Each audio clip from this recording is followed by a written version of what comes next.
হয়েছে? বাবা কি করেছে? আদর করতে দিচ্ছে না তো? ওখানে খাচ্ছে না? খেয়ে নুক, আগে খেয়ে নুক। বাবার তো খিদে লেগেছে, না খেলে আমরা কি করে যাব ট্রেনে? আমি কি,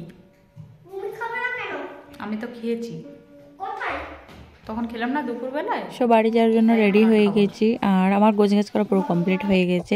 এই রুমে এলিসা বাবার মানে ব্যাগটাও গুছিয়ে দিয়েছি। এলিসা বাবা ডিউটিতে ছিল, জাস্ট খালি কিছুক্ষণের মধ্যে আসলো, এসে ভাতটা নিয়ে খেতে বসেছে।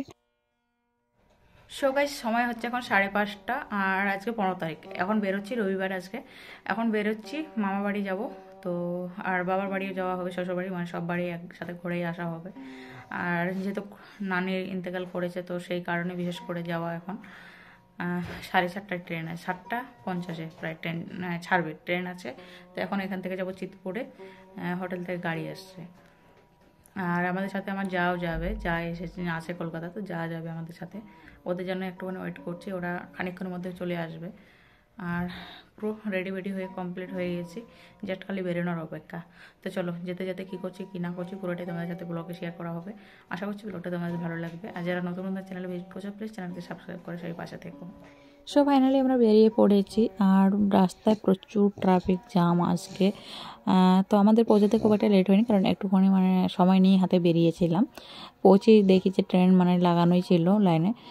তো এখন বাড়ি যাওয়ার রিজনটা তোমরা জানো সবাই, এর আগে ভিডিওতে তোমাদেরকে বলেই দিয়েছি যে নানির ইন্তেকাল হয়েছে, যার কারণে আমার বাড়ি যাওয়া।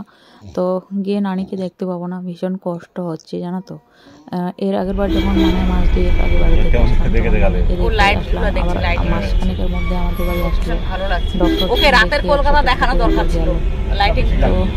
এর মধ্যে এরকম কিছু হয়ে যাবে আমরা কল্পনা করিনি। আর সবথেকে বড় কথা, বাড়ি গিয়ে নানির জন্য যাচ্ছি, কিন্তু বাড়িতে নানিকে দেখতে পাবো না। ভীষণ একটা বুকে চাপা কষ্ট নিয়ে যাচ্ছি, কিন্তু কাউকে বোঝাতে পারছি না।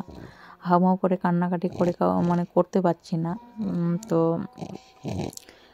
কি বলবো, চাপা কষ্ট যেটাকে বলে, কষ্টটা নিয়ে মানে থাকতে হবে এখন। আর এদিকে আমরা ট্রেনে উঠে গেছি, আর আমার যাও এই যে দেখো পুচকুটাকে নিয়ে রয়েছে। আর এলিসা উঠেই মানে ট্রেনে খেতে শুরু করে দিয়েছে, ও খাওয়া নিয়ে ব্যস্ত। এই দেখো ভীষণ এনজয় করছে, ও কিন্তু বুঝতে পারছে না যে ও মানে আমরা কী জন্য যাচ্ছি। ও জানে যে মামার বাড়ি ঘুরতে যাচ্ছি, কিন্তু যদি নানি ইন্তেকাল না হতো তাহলে এখন আর যেতাম না, বছর মানে ডিরেক্ট পড়ে যাওয়ারই মানে আমার ইচ্ছা ছিল। আর এদিকে আমাদের মানে সিটটা হচ্ছে আপারে, পুরো উপরে আমরা এসে উঠে গেছি। আর মিডিলে এলিসা পাপা রয়েছে, নিচে যা রয়েছে। আর এলিসা খেতেই ব্যস্ত, এখনও কিন্তু খাওয়া খাচ্ছে টুকটুক করে, মানে ওর খাবারের ব্যাগটা পুরো ভরে নিয়েছে, তো ওইগুলোই খাচ্ছে। আর আমার বাড়ি থেকে বেরোনোর আগে চিকেন আর রুটি করে নিয়ে আসলাম, তো আমাদের খাওয়া দাওয়া করে আমরা উপরে উঠে গেছি। আর পুচকুটা এদিকে আমার কাছে আসার জন্য মানে খুব ছটফট করছে। তো এলিসা বাবা এদিকে মুড়ি নিয়েছে, আমার যে মুড়ি মিশালে খাবে, তার নাম নাও। তো একটা নিতে বলেছিলাম, কারণ যেহেতু রুটি খেয়েছি বেশি খাবো না। এদিকে এলিসা চাচ্ছে ওর বাবার কাছে, দেখো।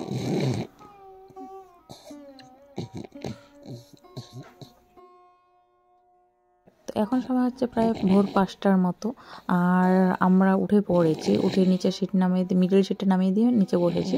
কারণ কি আমরা মানে এখন কালিয়াগঞ্জে নামবো, রায়গঞ্জে এবারে নামবো না, যেহেতু শ্বশুরবাড়ি প্রথমেই যাবো, তো কালিয়াগঞ্জে নামবো। তো যার কারণে মানে রেডি হয়েছিলাম। আর এদিকে নেমে গেছি, নেমে রাস্তার এবারে এসেছি, কারণ কি লাইন বাসে করে এখান থেকে যেতে হবে আমাদেরকে, মানে শ্বশুরবাড়ির কাছাকাছি। তারপরে ওইখান থেকে টোটো আসবে, আর গাড়িটা এবারে আমাদের বাড়িতে রেখে চলে আসে। যদি মামা বাড়ি থাকতো তাহলে মামারা এসে নিয়ে যেতে পারতো। তো এখানে বাসের জন্য অপেক্ষা করছিলাম। একটা বাস এসেছিলো, প্রচুর ভিড় ছিল, সিট ছিল না বলে ওই বাসে উঠিনি। তো আধা ঘন্টা ওয়েট করার পর তারপরে বাস এসেছিলো। আমি ভাবছিলাম টোটো রিজার্ভ করে নিয়ে চলে যাবো, কিন্তু যেহেতু খুব সকালবেলা যেহেতু, তো ঠান্ডা হাওয়া আর বাচ্চা ছিল, তো যার কারণে টোটো রিজার্ভ করে নিয়ে যাইনি। আর বাড়িতে এসে এখানে মানে বিড়ালটা এখানে আমাকে দেখে মিউ মিউ করছিল, তো এলিসা ভীষণ এনজয় করছিল। তো ভালো, তোমাদের সাথে চলো ক্লিপটা শেয়ার করে দিই।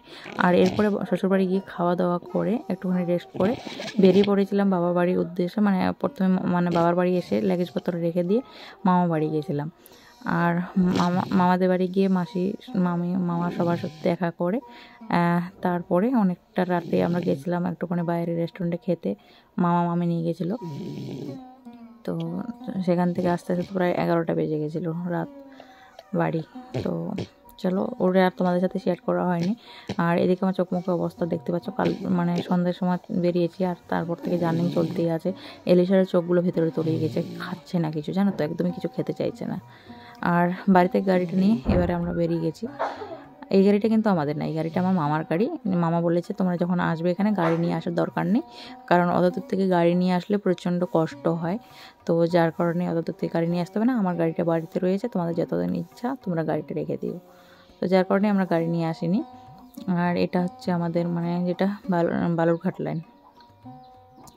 আর পুরো মানে সূর্য অস্ত যাওয়ার মতো সময় হয়ে গেছে, সন্ধে সন্ধে হয়ে আসছে। একটুখানি মানে আগে বেরিয়েছি, জাস্ট আধা ঘন্টা আগে বেরিয়েছি আমরা। আর আমার শ্বশুরবাড়ি থেকে বাবার বাড়ি যেতে আমাদের প্রায় 1.5 ঘন্টার মতো লেগেছে কার নিয়ে।